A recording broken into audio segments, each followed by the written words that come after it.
asalaamaaleykum mbokk yi yépp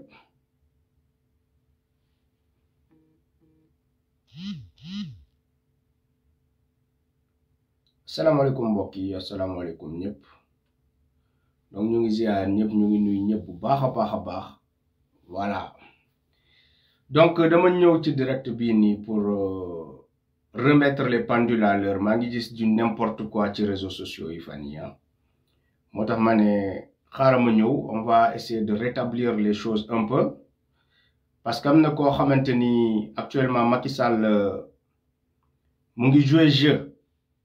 contre Ousmane Sonko ci biir réseaux sociaux yi te yaakaar naa war nañ ko moytu donc direct bii nii dinaa leen wax loo xam ne yéen sénégalais yu bari xamoo leen ko xam ngeen man c'est la première fois boo pour yéen ñu bari ngeen gis may def direct ci doomu aadama ngeen gis ma choisir benn nit ne damay def direct ci moom amul bu ma waxul ak ministre yi Macky Sall laay waxal mais du ma def direct ci ay activiste wala ay nit yuy def ay live ma ne damay wax ci ñoom gisoo leen ma nekk ci yooyu man nekkuma ci yooyu man sama wax yépp ci Macky Sall laa koy jëmale waaye Macky Sall bu nëbbatuwee ginnaaw ay nit pour ñu réeral sénégalais yi man day nekk sama devoir ma génn leeral sénégalais yi lan laa xam ci mbir mi donc dama bëgg ngeen partager vidéo bi dama ko lancer ci ñaari page yi bu dee nit dafa yaakaar ni dafa am doole ci réseaux sociaux yi rek man Kayz Fof képp kuy def live ci réseaux sociaux yi maa la ëpp mbooloo ci Facebook kenn ay 74 000 abonnés ku ko bakkoo ñun am nañu ay 76 000 feneen ay 80 000 feneen ay 130 000 feneen ay 30 000 YouTube ak feneen ak feneen donc képp kuy bakkoo am doole ci Facebook rek boo jàkkaarloo ak Kayz Fof yow yaay perdre combat boobu parce que doole bi ñun ñoo ko yor donc dama bëgg waa Pastef yéen ñëpp ngeen partager vidéo bi partager leen vidéo parce que xeex bi gis ngeen nu ñu leen nekkee di xeex fan yi te man bokkuma Pastef wax naa ko ñëpp xam ko boo waxee dañu naan waa Pastef la ñu ngi génn naa di attaquer ay nit man bokkuma Pastef lépp lu may def sama responsabilité bopp la kenn envoyé wu ma Pastef envoyé wu ma man Kayz Fof lépp lu may def je le fais parce que man li ma gëm la donc kenn envoyé wu ma donc lépp lu ma fiy wax buñ ne Pastef du Pastef Kayz Fof farul ci benn parti politique waaye benn seytaane duma ko bàyyi muy yàq xelu sénégalais yi donc tooñu ñu ma man mais dañoo nekk di tooñ ay nit ñi nga xamante ni dañ leen di accuser de saaga di jël ay nit ñi nga xamante ni pour yàq deru Ousmane Sonko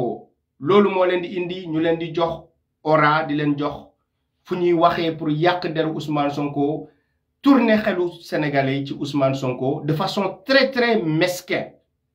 tey ci loolu laa bëgg a wax donc sama gars yi ni ngeen ko partager rek xeb leen ko nee naa leen actuellement on est déjà 600 personnes donc tuuti na torop dama bëgg ñu nekk des milliers de personnes ci ñaari page yi ma ko lancé lancé wu ma sax YouTube lancé wu ma sax ci beneen page desaat na ay page yoo xam ne direct bi lancé wu ma ko fa donc combat bi déclenché naa ko contre yow Mati duma la may dara yow tu vas savoir que Kayz Fof nga ko sëkkal léegi ñenn ñi gis naa ñu lay attaqué mais bu laalu la quoi dérangé wu la parce que tu te dis que ñooñu siwuñu seen attaqué mënul def effet ci yow waaye léegi man nag maa ñëw léegi ping-pong bi entre man ak yow la bu dee wóolu nga sa bopp rek engagé combat bi ñu xool kan moo koy gagné kan moo koy perdre xamaloo ma dara te lépp loo def Sénégal maa ngi koy génneel sénégalais yi tey lépp loo def Sénégal lu tax ñu dàq la ci télé bi lépp dinaa ko génnee tey sénégalais yi leeral leen nañ nekk di waxay wax yoo xamante ni manipuler xelu sénégalais yi la di nëbb dëgg bi fu mu féetee lépp dossier yépp yor naa ko te dinaa ko wax sénégalais yi ñu xam Ousmane Sonko boo koy attaqué da nga koy attaqué sur des bases claires parce que il représente l'espoir de cette jeunesse là amul dara lu ñu def loo xamante ni vraiment war nañ nekk di nëbbatu ginnaaw ay nit ñu instrumentaliser ay nit di yokk doole ñoo xamante ni dañ koy xeex de façon très malsaine pour ñëw attaquer ko pour ñëw wàccee ko ci réseaux sociaux yow ñu ngemb la pour nga jouer mission boobu nga jël rôle boobu yow nga jouer ko may toog di observer ma ne ñu ngi signaler sama vidéo sama gars yi bës leen bouton cœur bi ba seen loxoy tokki partagez leen vidéo bi vous êtes déjà 800 personnes partagez leen vidéo bi ci ñaari page yi déjà vous êtes 800 personnes partagez waat leen ko ibbi leen groupe Pastef yi yëpp ngeen dugal fa vidéo bi ma ñëw wax ak gars yi da ngeen di déjà désabonné wu ci compte bi déjà da ngeen di désabonné wu ci compte yëpp ngeen désabonné wu te compte la bu fa 50 personnes signalé compte bi dañ koy supprimer loolu man maa leen jox stratégie boobu tey lii sama page la ñoom mën nañ ko signaler ba suba sama page bi kenn du ko supprimer mais compte la lu muy bakkoo yëpp compte la yor boo xam ne nee na 70 000 personnes ñoo ko fay suivre utiliser ay nit ñi nga xamante ni dañoo siiw ba pare nit yi dañ leen xam nga leen di invité di monnayer loolu communauté boobu noonu pour après di ca businessé partager leen vidéo bi lépp dinaa ko leeral tey donc vidéo bii nii nee naa leen vous êtes déjà 900 personnes vous êtes déjà 900 personnes dinaa ko won ni internet bi dafa am ñoo xamante ni bu ñu diggaalee xeex ak moom dina sàpp ci moom parce que moomul internet bi réseaux sociaux yi moomuñu ko moomu ko man bu ma bakkuwul yow doo bakku duma la may dara duma la may tus waaw ay Kayz Fof dinaa ko invité di jouer hypocrisie pour jéem a raay Kayz Fof mooy ñëw parce que ñeneen yëpp buñ la attaqué doo ko yëg man maay ñëw attaqué la di nga xam ne combat bi déclaré naa ko contre yow te du jeex saa yoo génnee ma génn foo génnee ma génn foo yaakaar ni nit yi dinañ la fa déglu xamal ni dinañ ma fa déglu plus que toi parce que bu dee doole la ci réseaux sociaux yi maa la ko ëpp fopp maa la ko ëpp taxaw jegantewuñu sax ci réseaux sociaux yi doole man ak yow te tu le sais danga may yàgg moytu di ma raay ci say live Kayz dinaa ko invité dégg naa def na lii man soxlawu ma sa invitation bu ma jéem a raay da ngay jéem a uti da ngay jéem a jaay doole ci réseaux sociaux yi dinaa la woon ni amoo place ci réseaux sociaux yi ñun ñoo waxutoon moo tax ngay jaay prek ñun ñoo waxul donc sama gars yi dinaa leen wax lu muy def gis ngeen fan yii yëpp depuis affaire Adji Sarr bu mu commencé boo leen xoolee jeu bu muy joué indi ay nit ñoo xamante ni ay ñoom maître El Hadji Diouf di saaga Ousmane Sonko 24 heures sur 24 donc gars yi en plus de télé yi moom mooy espace boo xamante ni daf ko réserver gars yi pour ñu ñëw saaga Ousmane Sonko 24 heures sur 24 espace som lañ koy defee gars yi dem nañu moom lañ télé yépp ñun réseaux sociaux yi nga xamante ni ñun ñoo ko moom bootu na ginnaaw Ousmane Sonko def live ak Ousmane Sonko jamono campagne yi ba tax na waa Pastef am confiance ci moom jël confiance boobu ak supporter boobu bu ko gars yi supporter di ko retourner contre Pastef de façon très très malsaine comme ni ma ko doon waxee sànq ngeen gis ñëpp ñu bañ Ousmane Sonko fan yi foofu la ñuy demee di live vous êtes déjà 1000 et quelques personnes partagez waat leen vidéo bi doyul parce que buy def direct elle est à 1600 personnes ñun on est à 1000 et quelques 1100 personnes pour l'instant bëriwul donc partagez waat leen vidéo bi on est déjà à 1100 et quelques personnes partagez waat leen ko je veux qu'on soit ibi leen groupe Pastef yi yëpp ngeen dugal fa vidéo bi man maay nekk léegi kuy défendre Ousmane Sonko parce que da ngeen di ne ku wax ngeen ne Pastef la bokk man bokkuma Pastef wax naa ko ñëpp déggu fii lay xasee Ousmane Sonko gars yi bu ñuy mer ñu mer mais man bokkuma Pastef waaye léegi man maay jàkkaarloo ak yéen comme ça doo leen ne waa Pastef ñoo leen di tontu ci réseaux sociaux yi wala ñooy def lii man maa koy def parce que ñëpp xam nañ ne bokkuma Pastef waaw léegi di ngeen may jàmm waa Pastef nag ngeen jàkkaarloo ak man voilà donc ngeen xool on est déjà à 1300 personnes bientôt 1400 personnes continuez leen partager vidéo bi continuez leen ko partager doyul ba léegi doyul dama bëgg ñëpp ñëw déglu ma wax leen kan mooy nit ki ak lan lañ ko jàppee tëj ko Amérique lan la fa def lépp dinaa leen ko ñëw wax tey partagé waat leen vidéo bi ñun dossier yi bu ñu jógee ci Macky Sall sax du taxaw suñu kanam surtout nit boo xamante ni da ngay jóg nga ne yow da ngaa muus pseudo journaliste da ngay baab nit ñi métier chevronné en tant que journaliste waaye foo toj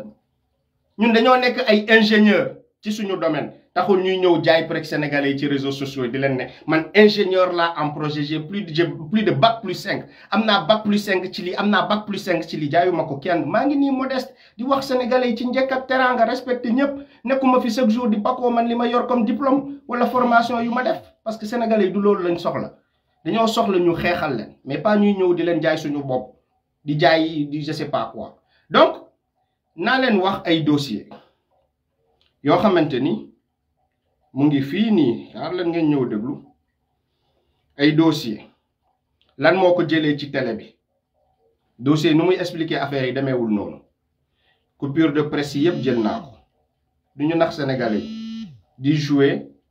di jouer des xawma lan te nit yi xam nu mu demee ba pare nit yi bàyyi ngay wax rek waaw ñu ngi nii nee nañu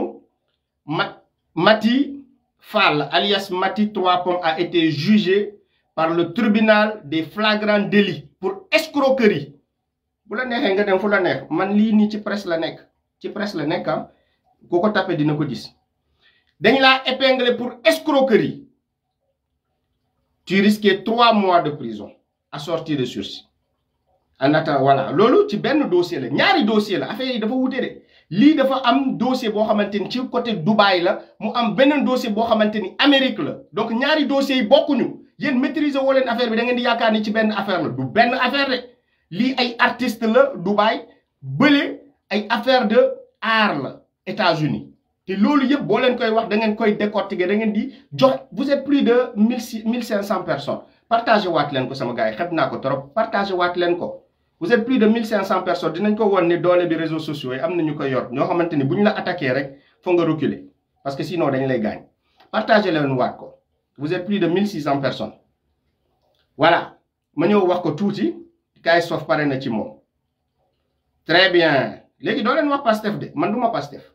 bu leen ne Pastef la de man du ma Pastef ñëpp xam nañ ni du ma Pastef bokkuma Pastef kon bu leen fi sosal waa Pastef voilà waa Pastef bu la tontu nag bon, ça ne me regarde pas. Donc, c'est une émission 100% people, 100% tot, à laquelle on a assisté au tribunal des flagrants délits de Dakar. Une fois encore, l'animatrice Mati 3 Pommes était aux premières loges, mais cette fois-ci, du côté du supplicité. Loin des projecteurs et des caméras, elle a fait face au juge pour répondre du délit d'escroquerie portant sur la somme de 14 millions de francs CFA. déglu leen de yow da ngaa seet bay da ngeen di juger Ousmane Sonko ci ay affaire de viol xawma lan escroquerie de 14 millions de francs CFA 14 millions li benn affaire la bokkul ak deuxième affaire bi maa ngi ñëw ci deuxième affaire boo xamante ni États-Unis tamit la xewee donc toog leen ngeen concentré wu bu baax dinañ la woon doole bi on est à plus de 1800 personnes partagé waat leen ko. partagé waat leen ko xeb naa ko doyul partagé waat leen vidéo bi sama gars yi partagé leen ko dinañ la woon suñu bopp waaye ndeysaan donc Madame Matifal de son vrai nom avait prévu d'organiser une soirée sénégalaise à Dubaï déglu leen histoire bi de nee na soirée sénégalaise lay organisée à Dubaï dans le courant du mois d'avril en collaboration avec Ndeye Awa Diop nee na day organiser soirée Dubaï en collaboration avec Ndeye Awa Diop qui vit sur place. L'animatrice était chargée d'assurer la publicité et le sponsoring. dañ koo sant mu assurer publicité bi ak sponsoring bi déglu leen ko de entre autres face à des difficultés d'ordre financier mu am problème mu xaalis déglu leen difficulté d'ordre financier elle a fait appel à l'agence de voyage Transair mu def appel benn agence de voyage pour ñooñu jàppale ko boo xamante ni Transair la tudd pour bénéficier d'un prêt de 23 billets déglu leen partagé waat leen sama gars yi bu ñu ko signalé rek ngeen partagé waat ko yéen ñi fi nekk ñaari page laa taal tey taaluma ñetti wala ñeenti page yi de ñaar kese laa taalago YouTube bi taaluma ko ñaari page kese laa taal pour te montrer sama doole tuuti am na yeneen page yu des yoo xamante ni bu ma braqué 5 téléphones boobu dama lay détruire waaw boobu duma koy utiliser contre ay nit mais tu me pousses à bout toi dinaa la woon sama bopp ci réseaux sociaux voilà donc déglu leen elle fait appel à l'agence Transair pour bénéficier d'un prêt de 23 billets. Le bon de commande devait comporter la signature de la chaîne de télévision Sen TV. ba pare def ci dugalaale Sen TV moo tax ñu dàq ko Sen TV dinaa leen wax lépp mu naan dañ ma dàq Sen TV dañ maa tooj dinaa leen wax lan moo tax ñu dàq ko Sen TV déglu leen le jour de la livraison Mati n'est pas parvenu à persuader le chef d'agence de la compagnie aérienne d'accepter le bon de commande. Puisque à la place de la signature de la chaîne télévisée, c'est celle de la société immobilière Adjar qui y figurait. Donc, falsification de signature. déglu leen de beneen signature boo xamante ni bokkul ak signature Sen TV moom la présenté à la place de la signature de Sen TV déglu leen donc voilà beneen signature moo fa figuré ah déglu leen ainsi pour convaincre Abibatou Coulibaly l'expatrié, l'animatrice fit appel à Ndeye Awa Diop. Elle a fait appel à Ndeye Awa Diop. Déglu leen de voilà fait appel à Ndeye Awa Diop. L'expatrié rassurera le chef d'agence et lui garantit que le papier était fiable. Donc place signature Sen TV nga jël benen signature def ko nga ne papier bobu dafa fiable. Déglu len ma de na len wax lan motax ñu dako ko. Vous êtes presque 2000 personnes ci ñaari réseaux sociaux yi. Vous êtes plus de 1800 bientôt 2000 personnes ndeysaan. Dina la won sama doole ci réseaux sociaux yi. Yag na len avertir ma ngi len di gis ngay bandi lu yag na di la ki pour te faire comprendre mais tu n'as pas voulu comprendre. Donc la foudre va s'abattre sur toi. Tu vas comprendre man may kan. Voilà, déglu len. Voilà, déglu len. Donc néna société bi l'animatrice fait appel à Ndeya Diop nanane garantie par le papier car la société appartenait à son mari qui a signé le bon de commande. Néna société bo xamanteni mom la remplacer signature Sen TV néna société bobu jëkëram moko mom. Voilà. Donc la dame accepta et Mati s'engagea à payer une semaine après la soirée. Malgré que signature yi bokul ak signature bu ñu waxone au début, dame bi néna ko grawul. Légui une semaine après nak ma fay. De retour au pays, Mam Mati Fall tarda à s'acquitter de la dette. Nangul fay bor bi. Du man mako wax de, li may wax ni yeb du man mako wax. Gaay ñoo ko xamal rek publier ko ci presse bi. Voilà. Gis naa muy attaqué Pape Alé Niang tamit Pape Alé Niang nekk suñu grand frère boo xam ne man amoon naa différent ak moom par rapport à la Guinée-Conakry par rapport ak Alpha Condé ak Sellou yooyu noonu waaye dafa nekk patriote boo xamante ni mu ci affaire Adji Sarr lim ñu apporter comme information amul kenn ku ñu ko fi defal liggéey bu gën liggéeyu Pape Alé Niang maa ngi gis ñu koy jéem a moom tamit dugal ay affaire donc ñu ngi bëgg wàccee ñëpp ñi nga xamante ni Sonko la ak ñi nga xamante ni ñu ngi renforcer Sonko de façon stratégique maa ngi gis je te vois venir donc ñun duñ leen ci seetaan dinañ leen fay ci réseaux sociaux yi par la force ngeen nangu ndogal parce que ñun ñoo leen fi ëpp doole voilà donc DG Transair décida de porter plainte donc bu mu bañee fay le DG de Transair décida de porter plainte. Mati indexe le copain de sa collaboratrice. Mu indexe benen nit. Hier devant la barre, l'animatrice de 100% People a confié au juge qu'elle n'a jamais voulu escroquer la société Transair. Affaire de escroquerie, affaire bu graaw la li. Lo xamanteni sénégalais dañ ko wara xam. Li ben affaire la après dina dem États-Unis wax len lan mo xew États-Unis tamit. Li ben chose ben problème la. Et ndeysaan pareeguñu donc néna de société Transair qu'elle avait des problèmes pour respecter ses engagements néna mom dafa mën ay problème pour fay bor bi. L'animatrice a insisté sur le fait que Adama Soumaré qui lui a remis le bon de commande sur demande de sa fiancée Ndeya Diop cité comme témoin dans cette affaire nanani l'agent immobilier Adama Soumaré a déclaré devant le juge que Mati a imité la signature. Fi la doon ñëwé. Elle a imité la signature. Faux et usage de faux. Ah oui, l'on l'a condamné. Faux et usage de faux. Signature, copier signature ou jambo. Du côté de ay documents. Il va faire des affaires, des carte. Faux et usage de faux. Elle a imité la signature. Adama Soumaré a déclaré devant le juge que Mati a imité sa signature car il ne lui a jamais remis de bon de commande. Néna musul remettre Mati 3 pommes ay bon de commande. Musu ko jox. Néna Mati 3 pommes dafa imiter signature. Donc escroquerie notoire de sa part. Donc je vais vous parler Mati a imité sa signature car il ne lui a jamais remis de bon de commande. C'est archi faux. Je me rappelle comme si c'était hier, c'est lui qui m'a donné le bon de commande. Mounié. Néna amul koku moko jox bon de commande bi. Dans un taxi, a lancé l'animatrice pour sa défense. Pour défendre Lola Fiwa. Pourtant, la co-organisatrice de la soirée interrogée a déclaré aux enquêteurs qu'elle n'avait pas eu,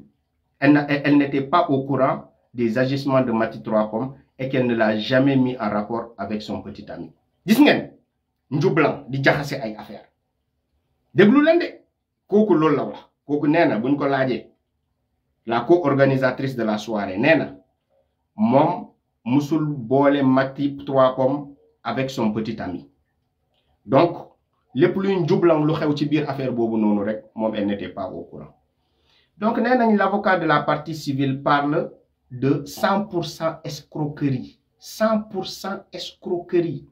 Ah oui. Après dinañ dem ci États-Unis. ma wax leen lan moo xew ci États-Unis tamit. Donc l'avocate de la partie civile parle de 100% escroquerie. Ah oui, suffisant pour que l'avocat de la partie civile, Maître Boubacar Sissé, parle d'escroquerie devant la télé. C'est 100% people, mais aujourd'hui c'est 100% escroquerie. Ah oui, donc Ousmane Sonko mi nga bëgg a takkal dafa set dafa set mi ngeen bëgg a takkal di inviter ay nit pour ñu saaga ko kooku dafa set. Vous êtes déjà à plus de 1600 1700 personnes waa 1700 personnes partagé waat leen sama gars yi dañ ko nekk di xaw a signaler day mel ni quoi 2000 yi wàcc na yokk leen 1700 personnes ngeen bëriwul yow mën ngeen yokkaat ñu woon ko suñu doole tuuti yokkaat leen partage. Voilà, donc Maître Ousmane Seye s'attaque au parquet 20 millions déglu leen rek nee nañ a lancé l'avocat avec Maître Sissé a fait savoir au juge qu'il n'a reçu à ce jour que la somme de 7 millions au lieu de 10 millions mentionné par ses confrères. On m'a parlé d'un virement de 5 000 €, mais je ne l'ai pas encore reçu. Il est sûrement entre le soleil et la terre. Aïe, escroquerie, il arrivera peut-être dans les 400 ans. Donc, affaire de escroquerie notoire. Mon nekk ci dossier bi. La somme de 20 millions pour réparer le préjudice causé par l'animatrice. Donc, gars yi depuis début bi dañ ko bëggoon amende de 20 millions pour mu fay préjudice boo xamante ni causé na ko waaji. Le procureur a requis 3 mois de prison avec sursis. dañ ko condamné 3 mois de prison pour escroquerie avec sursis. muy nekk fii dina non man Sen TV bu may dem ñi ñoo ma xaw a kii xaw ma bu c'est faux. dañ koo jàpp escroquerie notoire emprisonné ko 3 mois de prison avec sursis moom la fa jël 3 mois de prison avec sursis. partagé leen lii partagé leen ko man bokkuma Pastef man maa lay attaqué ba nga xam ne ci réseaux sociaux yi duma la may dara te bés bu ma lay taalal sama page yëpp boobaa da ngay daw bàyyi réseaux sociaux yi démissionné. Voilà, donc lii nii donc léegi à leur tour les avocats de Mati 3 Pommes ont démonté le témoignage d'Adama Soumaré. Selon eux, le petit ami de Ndeye Awa Diop a tout dit sauf la vérité, nanani. Voilà, donc n'a pas fait remarquer, rappeler l'ordre, le juge a dû intervenir, mais c'était sans compter la âne de M. C qui a poursuivi pour sa cliente, cette dernière était... léegi problème mu États-Unis bi xaar leen ma woon lan moo xew États-Unis bii Dubaï la bii ci Dubaï la xewee benn nit yow nga ne chaque fois dañ laa tooñ bii Dubaï la xewee bële États-Unis la xewee ci problème mu visa mais yow chaque fois dañ laa tooñ yow yaa am dëgg ñoo ñëpp dañ lay sosal lii Dubaï la beneen bi États-Unis ci problème mu visa jàpp ay nit yóbbu leen ne dama leen di yóbbu ci concert dama leen di yóbbu ci benn festival gars yi joxe xaalis loolu yëpp ay sosal la. Donc ci escroquerie notoire yëpp yi nga xamante ni yow sa tour dafa feeñ tout ça on t'a accusé dara du ci dëgg vous vous permettez d'attaquer Ousmane Sonko nañ leen woon suñu doole ci réseaux sociaux yi on va vous montrer qui on est. Voilà les détails de l'affaire qui a mené Mati 3 Pommes en prison. Chaque fois day ne man def naa prison mais lan moo tax nga def prison escroquerie moo la yóbbu prison man def naa prison man dara tiitaluma def naa prison. Tu vas voir ndax dara tiital na la. Mati alias 3 Pommes a été placé sous mandat de dépôt hier par le procureur de la République pour escroquerie portant sur 14 millions de francs CFA. 14 420 000 francs CFA. ci somme boobu lañ ko jàppee dépôt mandat de dépôt procureur de la République. Elle sera jugée demain par le tribunal des flagrants délits de Dakar. C'est le directeur général de Transair, le commandant Alioune Fall, qui a porté plainte après avoir donné à crédit 23 billets d'avion à Mati 3 Pommes. Une dette qu'elle n'a pas pu payer et qui lui a coûté la prison. Du man may wax de. Ça, ce sont les archives. On est au Sénégal.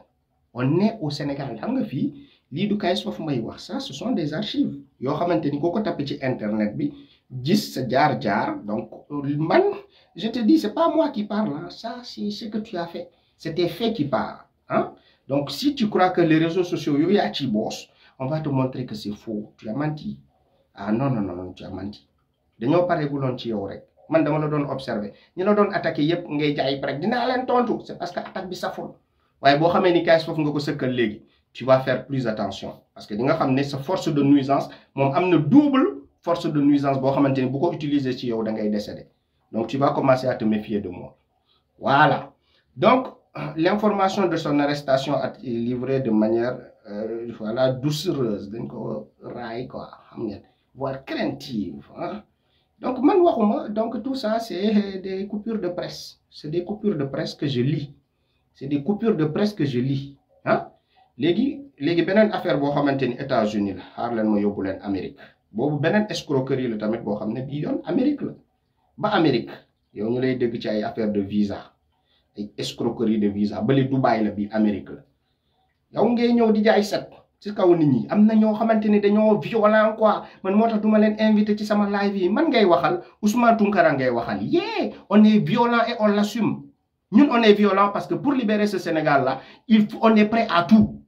jël leen vidéo bi ngeen dagg ko ngeen yóbbu ko fu leen neex pour libérer ce pays là on est prêt à tout parce que ce pays dañ ko yàgg dañoo yàgg noot suñu peuple bi donc ñun dañoo maar dañoo bëgg Sénégal libéré wu par tous les moyens donc dañoo violent ñoom violence rek la ñuy wax ay dem leen taal dem leen kay sof ngay waxal di ma jógu di ma gaar wàlle man je vais passer directement par toi moo tax may bëgg di invité ñii ci Pastef waaye am na ñoo xamante ni ci Pastef ay saagakat lañu am na ñi nga xamante ni sama ay xarit lañu ñoom dinaa leen invité j'ai une bonne relation ak ñoom mais ñeneen ñi moom dañ ay saaga ah bon mensonge on va décortiquer ça oui parce que eux ce sont pas des escrocs ñun on n'est pas des escrocs man loo leen am ci man génnee leen ko sortez tout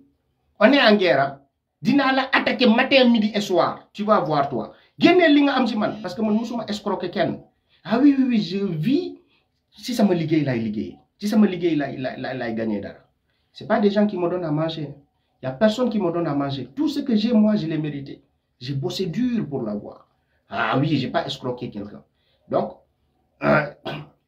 man hypocrisie neexuma bii nii affaire États-Unis la déglu leen de Mati 3 Pommes cité dans une affaire de trafic de visa en direction des États-Unis trafic de visa bi Amérique la xewee bële Dubaï la ñaari affaire yi bokkul de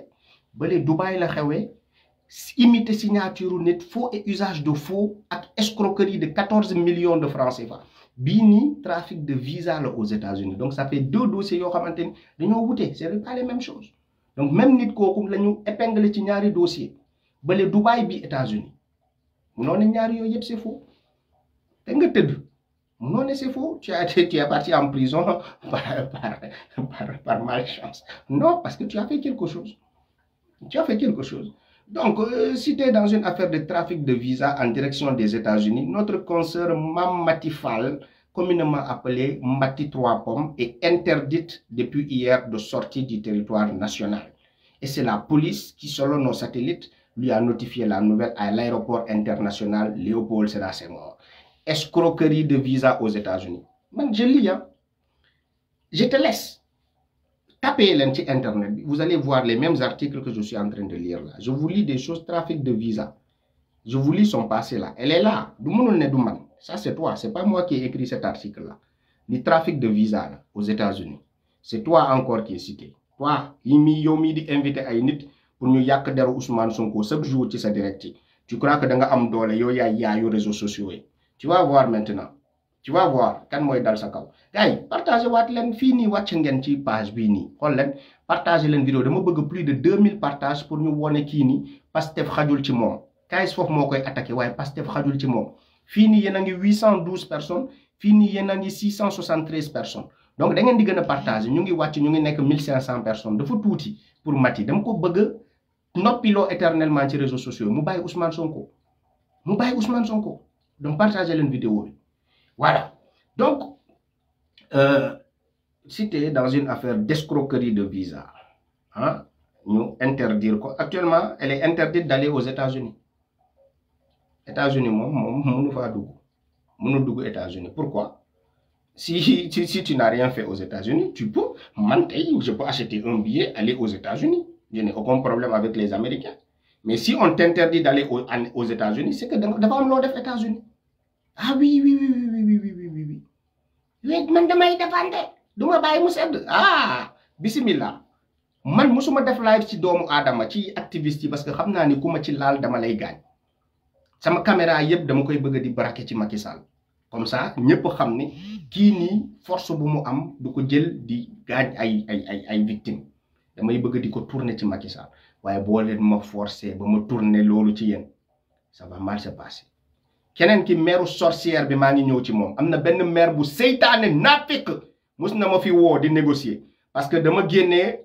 ay affaire am ay vidéo mu woo ma ci suuf di négocier di ma naan KS foofu yow panafricain international ñëpp xamee la man yaay laa j'ai plus de 50 ans ngay jël sama di publier sama vidéo samay doom mun nañ ko gis mu woo ma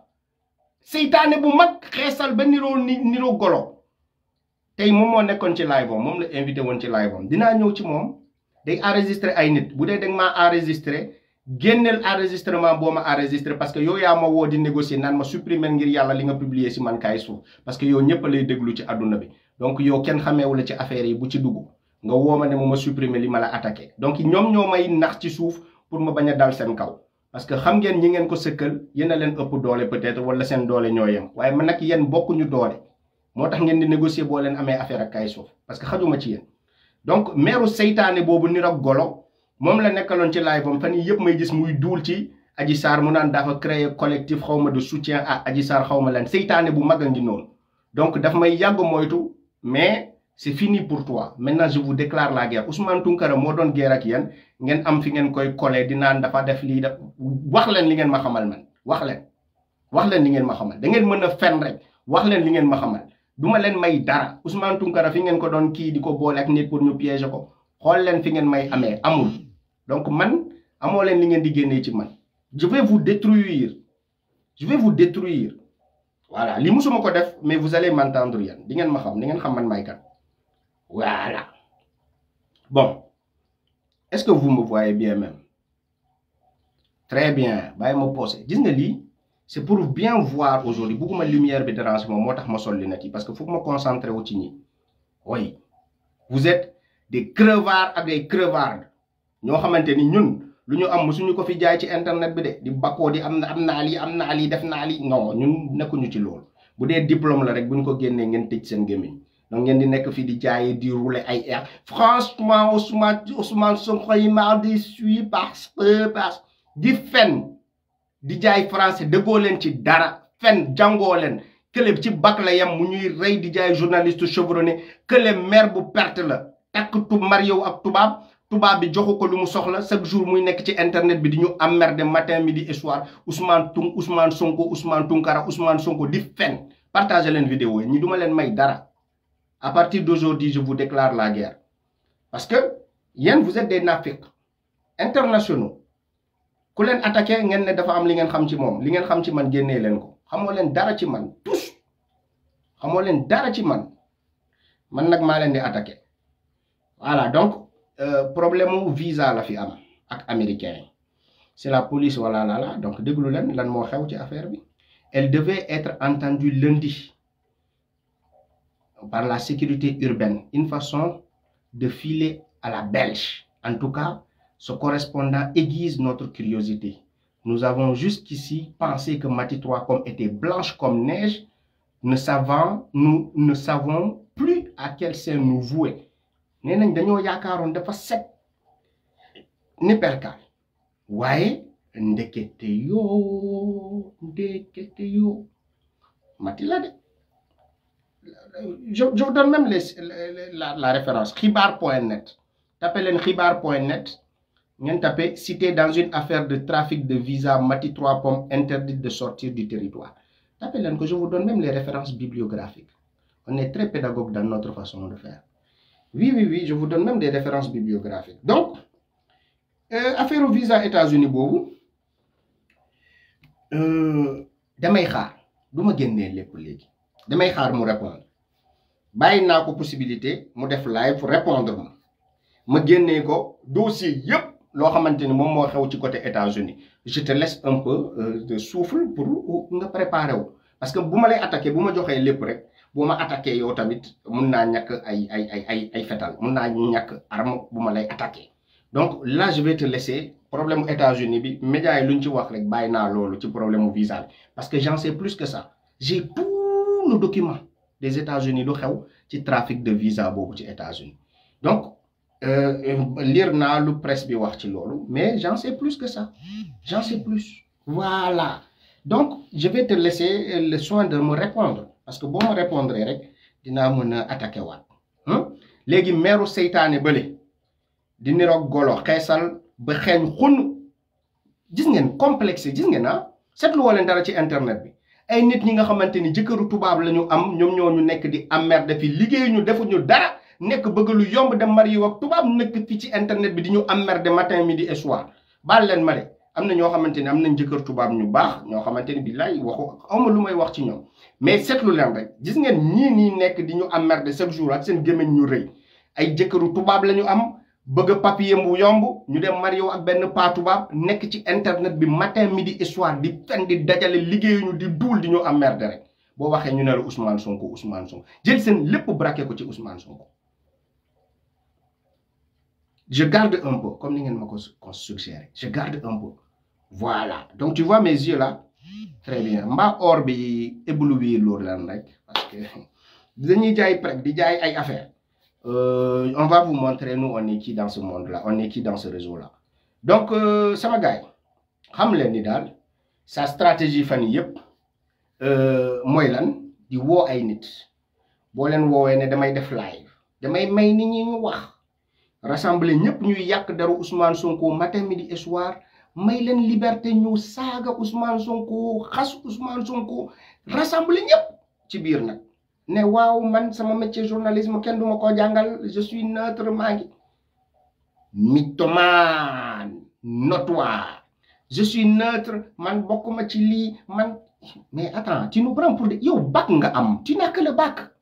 ay journalisme frère ñun tey bu ma bëgg je suis en train de m'inscrire dans un master de journalisme. Tu comprends? Pas dans une licence de journalisme, pas dans BTS journalisme, non. Dans un master de journalisme, bac plus 5, là, inscrire au Fanny. Pour des malhonnêtes comme vous. Parce que si vous avez un diplôme journaliste, yéen ñëpp kat yéen ñu si bëri da ngeen jënd seen diplôme journaliste yéen ñi nekk Sénégal di ñu emmerde matin midi et soir ci journalisme ñun on va aller un bac plus 5 en journalisme dinañ ko génnee Sénégalais yëpp gis ko mën a attester mën a dem fu ñu koy liggéey fu ñu koy wutee ñu passé concours donc ñun vraiment amul luñ leen li ngeen ñuy gondee ay je suis journaliste man tey j'ai mon bac plus 5 bu ma bëggee am bac plus 5 ci journalisme je vais m'inscrire parce que boo amee master mën nga inscrire ci yeneen master yu la neex. Donc, France, si vous avez un master, vous pouvez inscrire un master, master. Vous avez 5 masters, vous avez un master journalisme. Est-ce que ça fera de moi le meilleur journaliste du monde? Non. Ça fera peut-être de moi quelqu'un qui connaît des billes, vous pouvez faire un live, vous pouvez communiquer avec nous. Mais ça ne fera pas de moi l'homme le plus intelligent du journalisme. Hein? Mais arrêtez le naphérisme. Oui. Donc, de façon stratégique, escroquerie. Escroquerie encore. Parce que ça, c'était escroquerie de 14 millions de francs CFA, escroquerie de visa, escroquerie de Internet de live. Bimo escroquerie de live de Internet. Vous m'avez fait des dit. Trois escroqueries. On a vu escroquerie de 14 millions de francs CFA, escroquerie de visa aux États-Unis. Il reste escroquerie de live. Et le tour est joué. Donc, Ousmane Sonko la essayez ngeen ci sen télé dem ngeen ci léral gaay waccé léral légui trafiquant de personnalité ngeen di dem pour di attaquer Ousmane Sonko dina butu sen ginaaw sama gaay néna len gis ngeen page bi ni ñom mën nañ ko signaler fi ba 10 000 ans page bi du effacer wu waye gis ngeen compte nek len 1000 personnes ngeen signaler ben compte bi day disparaître ci Facebook donc dama len di jox technique rek ku len emmerder te yor compte yorul page fexé len ba compte bobu ni ngeen koy supprimer ci réseaux sociaux soyez 1000 personnes à signaler ce compte là Facebook day tej compte bobu pour toujours compte la du page donc dem len ci compte bi ngeen signaler trafic de personnalité trafic de lits escroquerie notoire ngeen bind lu len neex ci signalement bobu ñu supprimer compte bobu nit yi am jamm parce que emmerdement bi commencé na bari ci réseaux sociaux pour rien emmerdement yi bari na ci réseaux sociaux donc je vais te montrer moi je suis qui. 5500 personnes ont le titre. Moi, je les réseaux sociaux. J'avais bien tout à l'heure à peu près 2000 personnes qui me donnent rôle. Tu n'y arrives pas. Au nom de Dieu, le prédieu tu ah, donc il faut faire attention. Il faut faire attention. Bail Ousmane Sonko. Dimanche prochain, tu finis, tac, j'allume mon direct. Je sors le dossier aux États-Unis. Dossier trafic de visa aux États-Unis. Dimanche prochain, je te donne rendez-vous. Vous le reculez, vous le déloguez. Dimanche prochain, je contre-attaque. Petit dossier visa États-Unis, je contre-attaque avec tous les éléments de preuve. Donc, à toi de choisir. Soit on met les armes à terre, nous sommes Macky Sall, ou bien, yo, je te détruis et je continue mon chemin. Parce que tu ne seras que ben dégâts collatéraux comme sur mon chemin. Soit tu baisses les armes, je continue à me concentrer sur Macky Sall, ou tu me pousses à te détruire et à continuer mon chemin. Je finis d'abord avec toi et je continue sur Macky Sall. Donc à toi de choisir. Dimanche, je t'attends. Tu sors, je sors. Tu sors, je sors. Maintenant, douma len may dara. Yow meeru seytaane bu xeesal boobu ba nëb boobu noonu sa gémmiñ bu rëy naa fekk yoog Idrissa Seck yéen a yem ay naa fekk yu mag ngeen yow gëmoo amoo benn gëm-gëm yow amoo dignité fi ngeen toog di duul di fen bu ma waxee ci Marème Faye Sall mu génn def direct clashement indirectement ñoom ñëpp ñamewuñu ma duñu tudd Kayz Fof de parce que xam nañ ni bés booy tudd Kayz Fof tu es morte bés bu muy wàcce sa kaw da ngay décédé donc dañuy naan waaw ñii di naan Marème Faye Sall lii xanaa ñoom amuñu yaay gars yi dañ may envoyé say vidéo naa ma Kayz Fof mu ngi lay gaarwaale musuma leen attaqué parce que maa ngi doon xaar nga wax sama tur waaye léegi je vous ai laissé trop faire ça suffit maintenant il est temps de venir vous recadrer ah oui il est temps de venir vous recadrer di ngeen bàyyi Ousmane Sonko force waaw dinaa leen détruire vous tous sur ces réseaux sociaux là naa fikk la bu mag dinaan moom day défendre une femme violée traumatisée mais quelqu'un boo xamante ni état bi yëpp a ngi ci ginnaawam yow comment tu viens pour défendre cette personne qu'elle est seule elle est abandonnée il faut que ñu créer association état moo nekk ci ginnaawam jox ko ay garde-corps loger ko ministre de l'intérieur di ko protéger yow nga ne kooku elle est abandonnée elle est seule yoon da ngeen di ñëw renforcer ko naa fekk weesu na loolu ak hypocrisie sa patron Macky Sall ak Idrissa Seck ñoom ñoo jël moyens yëpp mettre ko à sa disposition pour mu combattre Ousmane Sonko kooku wéetul sonnul dara manqué wu ko donc seen association yi ngeen di créer seytaane kese moo tax ngeen créer nee nañ dañoo créer association pour défendre Adji Sarr les femmes victimes de viol Ousmane Sonko dafa violé ndaw si ba pare mu koy traumatiser psychologiquement ñoom dañuy ñëw défendre kooku naa fekk seytaane waaw je vais vous détruire sur ces réseaux sociaux non sama gars yi nee nañ bul utiliser sa xam-xam bi pour destruction massive sama gars yi dañ maa tooñ xam nga luy problème bi c'est que man je suis d'accord que nit dañoo war a ñëw débattre mais na nekk ay nit yu set ba pare ñun ñooy ñëw pour attaquer Ousmane Sonko gis nga boo amee les mains propres attaque Ousmane Sonko comme tu veux Kayz Fof du mës a ñëw ne day wax ak yow mais tu as les mains sales très très sales sa passé setul ça veut dire sa jaar-jaar ñëpp xam nañ ko li ñu fi def ñëpp xam nañ ko tu te lèves toi tu donnes l'occasion à des gens pour ñu saaga Ousmane Sonko parce que yow sañoo ko def boo ko defee directement gars yi wàccee la mais nga koy utiliser neneen di woo ñi nga xamante ni ñoom ñoo koy saaga à ta place ñooñu def ko mais tu nous prends pour des idiots je vais te détruire xajuma ci yow xajuma ci yéen boo leen di liggéey pour Macky Sall da ngeen di ñëw ne man léegi je travaille pour Macky Sall gis ngeen man à votre place damay ñëw ne man Macky Sall laay liggéeyal léegi mais dina bëtu di ko def de façon stratégique yaakaar ni nit ñi duñu comprendre yow nga am bac après xaw ma ban BTS nga jaar ba for benn diplôme journalisme nga ñëw ne non yow yaa gën a muus sénégalais yëpp mën nga leen manipuler kenn du comprendre yow bac nga am nit yi am bac plus 5 am ay doctorat yow nga ne ñooñu ngay manipuler sa bopp bu ndaw nga ne yow tu es plus intelligent que ces gens là tu peux les manipuler te duñu comprendre mais arrête donc waa Pastef yëpp yuy dem foofu noonu tamit foog ma wax ak yéen parce que xam ngeen lan mooy problème ya yéen waa Pastef yuy dem ci live yooyu laay waxal munoo leen nekk nit bu dëggu ci Pastef ba pare ngeen dem fu ñuy saaga Pastef ngeen ñëw ne yéen a set ci waa Pastef yéen a fay def direct loolu yëfu naa fekk la tamit je vais vous parler yéen waa Pastef yi répondre invitation boobu noonu tamit buñ koy traité de naafeq yéen tamit dinañ leen boole ci naafeq yi parce que vous partez là-bas pour votre image pas pour Ousmane Sonko fu ñuy yàqu Ousmane Sonko normalement yéen waroo leen fa répondre présent parce que vous avez observé le jeu fu ñuy yàqu Ousmane Sonko yéen normalement waroo leen fa taxaw mais ngeen di ñëw non c'est que ñun ñooy exemplaires yi ñun duñu kii waaw ñun baax na ñu ne ni ñoo bon waaye ñun bokkuñu ci ñooñu mais loolu yëpp hypocrite la ñun soxlawuñu kii pour suñu image boo leen soxlawee nit invité leen dinaa def live gars yi partagé ko nii ñëpp ngeen ñëw ma invité leen jarul ngeen di dem ci kële ñëpp dinañ leen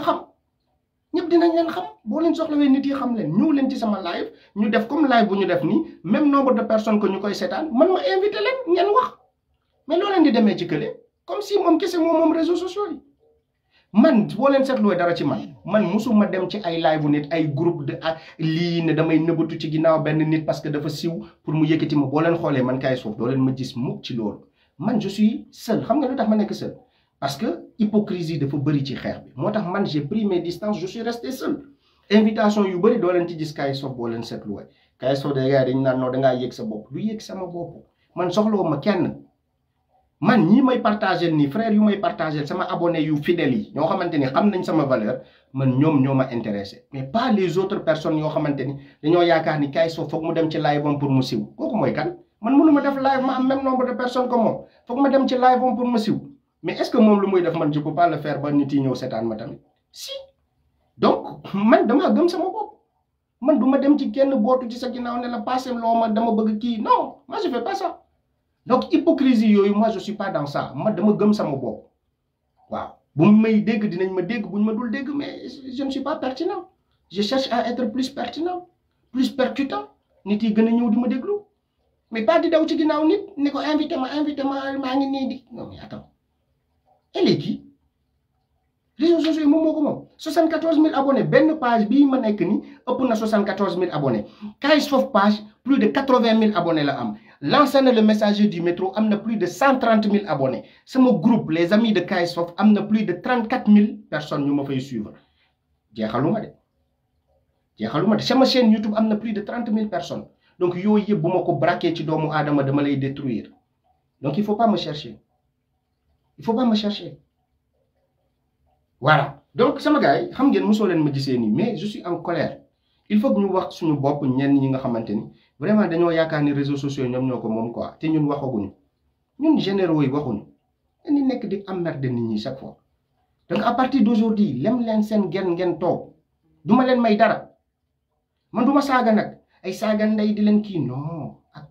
courtoisie laa koy defee damay dóor di passer pommade ah oui comme ça kenn du ne Kayz Fof mu ngi saaga ndey ak jigéen yi man duma leen saaga mais je vais sortir des choses sur vous yoo xamante ni vous allez pleurer fi ngeen toog je vais pas vous insulter je ne suis pas vulgaire on ne m'a pas éduqué comme ça du ma saaga mais je vais vous faire mal sans vous insulter fin de la récréation voilà na ngeen yem arrêtez de faire chier le monde ça suffit là réseaux sociaux moom moo leen ko sama gars yi waa Pastef bëggatuma gis kenn muy dem ci live yooyu ne da koy déglu comprendre ngeen yéenay may doole ay nit ñu leen di xeex man fii laa ne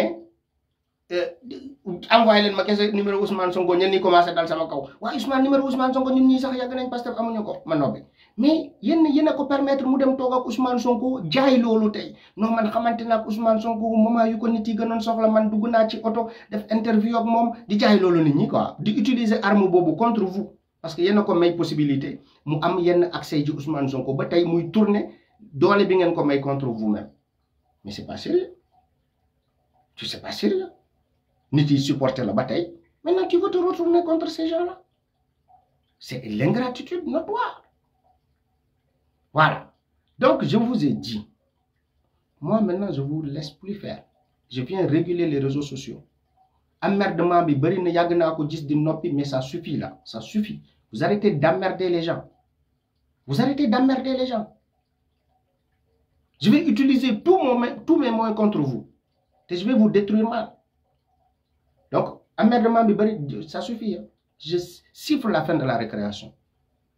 voilà le général est venu prendre les choses en main vulgaire sorcière c'est quoi ça bon sama gars yi nañ ko arrêté fii parce que ils m'ont dafa am ñu ma énervé tey quoi je t'attends tu as 75 000 abonnés benn page bii ni kese y a plus de 75 000 personnes benn page rek xajul ci yow benn page kese xajul ci yow bële am na 80 000 personnes bu ma demee ci nasaraan bi tamit ma escanté la foofu demaat ci soose bi ñëpp dinañ la baax combat boobu arrangé wu la de contre KS foofu ñëpp dinañ la baax fu nekk am na lu ma fay def lu particulier ci samay page fii nii olof laa fay làkk fii soose laa fay làkk fii français laa fay làkk YouTube bi français ak wolof page bu nekk am na pourquoi laa koy utiliser waaye bu ma braqué lépp si yow c'est pas bon c'est pas bon fële wolof laa fay wax fii soose moo tax gars yi di ma topp fu nekk mu nekk communauté boo xamante ni diversifiée la de Sénégalais parce que je suis très pédagogue dans ma façon de travailler voilà donc sama gars yi groupe yi jël leen vidéo yi gis ngeen su ma commencé live ibbi leen groupe gis ngeen yëfu trucage bu mu def meeru seytaane boobu noonu xeesalkat boobu noonu gis ngeen lu mu def day créer ay groupe tuddee leen Ousmane Sonko président 2024 mu dem ba am 40 000 personnes yu nekk ci groupe bi tourner changer turu groupe bi tuddee ko le Sénégal dañuy créer ay groupe ñoo xamante ni dañ fay dajale ay nitu Pastef ba nit yi mot 40 000 personnes nga jékki-jékki rek meeru seytaane boobu xonk ni golo tourner page bi changer turu page bi def ko le Sénégal utiliser groupe yooyu pour di xeex Ousmane Sonko dama leen observer elles sont très très dangereuses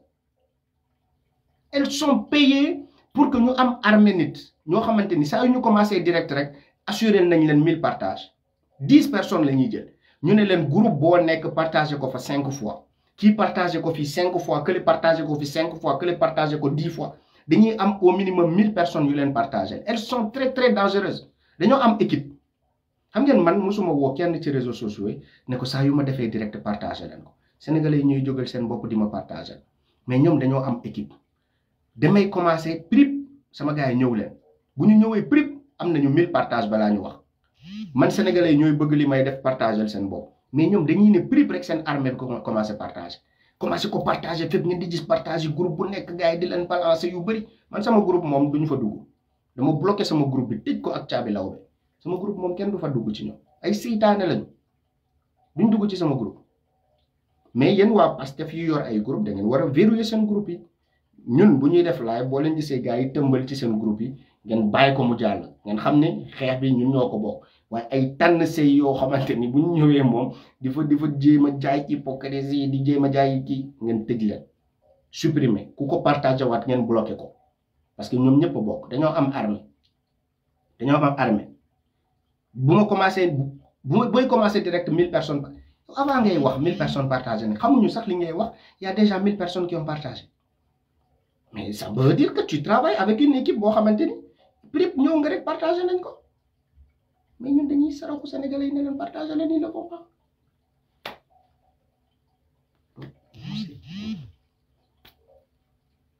force tëj seen gémmiñ force c'est fini non n'importe quoi am merte nit ñi sonnal nit ñi wàcca Ousmane Sonko Idrissa Seck ngi nii naa fekk ku dàqu duul ci Sénégal Idrissa Seck fen rek jël alxuraan di ko téye ci loxo fen rek moo tax muy téye alxuraan pour ndax nit ñi ndax mën a fen nit yi waxuñu ci Idrissa Seck yow ngay attaqué Ousmane Sonko nit yi waxuñu ci Idrissa Seck yow ngay attaqué Ousmane Sonko chaque jour qu'est-ce qu'il y a waaw sama gars yi léegi ñun tamit armée la ñuy yor gis ngeen comme ñoom nuñ koy defee saa yoo leen gisee ma commencé direct prip na ngeen assurer 1000 partages yi taxaw croiser les bras ne quoi KS lan lay wax tey da ngeen di jaay mën a organiser wu pour seen yëfu seytaane ñun tamit on va nous organiser pour le bien boo leen gisee notification live KS foofu 1000 groupes dugal leen ko ci déjà ngeen ñëw toog ne KS tey lan ngay waxtaane on va voir où ça va finir n'importe quoi sorcière voilà donc jërëjëf sama gars yi ngeen jéggal ma ci lumière bu affaire bi di dégager xam naa dina sonal ñenn ñi quoi waaw mais faut que il fallait que sama bët yi damaa sonn quoi damaa manqué nelaw parce que ñii dañ maa énervé tey dama bëggoon sieste sax sieste ma quoi moo tax sama bët yi dañoo xonk ma ne xaaral ma sol fumée bi rek comme ça ngeen bañ a gis bët yi ngeen di utiliser seen xam-xam bon bi pour yàq nit ñi. Les gens ne parlent pas, vous parlez. On a tellement de choses sur vous. On ne parle pas, vous parlez. N'importe quoi. Donc, ça, gars, j'en ai fini avec ces personnes-là. Je vais vous dire le bénéfice de la réplique. La réplique. Répliquez-les. Dimanche, j'attends. Toi, dimanche, j'attends. Parle de moi. Parle de moi. Réplique, réponds. Dimanche, j'attends. Tu parles, je t'explose. Avec des arguments. Pas avec des arguments. Avec des arguments. Bon, dis c'est direct, couper quand je t'explose, yo bon, ne man terroriste là. Mo couper wa de vidéo bi ne avec des arguments là ci yok. Ay seytaane la ko sekkal. Xamna len bu baax avec des arguments là ci tek. Voilà. Donc, xam nañ nu mu démé. On vous connaît. Donc jërëjëf sama gaay. Jërëjëf dinañ ñëwaat. Bu len woré sax dinañ ñëwaat. Ces gens là on va les régler comme des montres. On va les régler. Jërëjëf. Merci beaucoup à tout le monde. La guerre vient d'être déclarée. Toutes ces vieilles sorcières là, on va les amener à la retraite. Nous avons besoin de changement au Sénégal, nous avons emmerder Ousmane Sonko. Macky Sall nek di emmerder nit ñi. Waxo len ci Macky Sall chaque jour 24 heures sur 24 ñu sonal Ousmane Sonko. Da ngeen am budget bo xamanteni plus de 7000 milliards, plus de ñaata mille kenn mënatul compter Macky Sall ñaata milliards la lek la sàcc. Waxo len ci lolu chaque jour oui viol Adji Sarr Ousmane Sonko 24 la waa Pastef saga. Vous laissez Macky Sall pourquoi? Parce que vous travaillez pour Macky Sall, vous dites l'autre quoi. Mais c'est toujours Ousmane Sonko. On s'en fout de Ousmane Sonko. Parlez-nous du Sénégal, parlez-nous de l'UNEC di xew ci dëkk bi. Ousmane Sonko, il a une mission. Il est ministre. Il est directeur général. Il est ministre et directeur général ngeen di emmerder nit ñi Ousmane Sonko. On s'en fout de Ousmane Sonko.